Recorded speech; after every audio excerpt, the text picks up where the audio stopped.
WP. As the first Mars-born human draws his final breath, the Martian God of Death prepares to argue his case for ownership over his soul. Part 3. "Yes, child," Mars Death replied.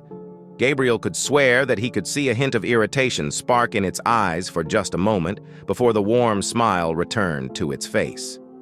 "So, what's with the net?" Mars Death looked a little confused and looked back at Earth Death. "I guess he doesn't know our name for his tool is a net. It's his version of my scythe," Earth Death slowly answered.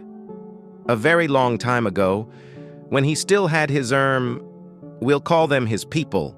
They were a very water-oriented species. They had lots of fish. And so like how my scythe is supposed to reap you when your soul is ready to move on. Best comparison I can make is that his net is supposed to catch you and take you to the afterlife when your soul has reached its full size." "Right," Gabriel responded. "So what's his afterlife like? Is it different from Earth's?" "That I'm not actually sure of," replied Earth Death, looking back at his Martian counterpart. "He's never actually told me." Mars Death offered another gentle smile back to Gabriel before answering. "You are son of Mars. Child of Mars, give back to Mars, like child of parent. Give back to parent when they grow up, yes?"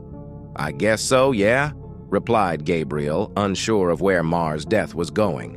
"When net catch, you taken to Mars afterlife. Mars afterlife good, where soul is returned to creator." "Right. And what do you mean by return? Do you mean like heaven?" Gabriel could see Earth Death's look become more concerned and noticed that the grip on his scythe was growing tighter. "No, not heaven for you," replied Mars Death, his smile slowly transforming to become more of a sinister one. "Food for Mars." Gabriel saw Mars Death's arm swing backwards as the net flew open above them. He noticed that time was slowly starting back up in the room around him as the second hand of the clock began to move again. It seemed that Mars Death had decided to end the discussion.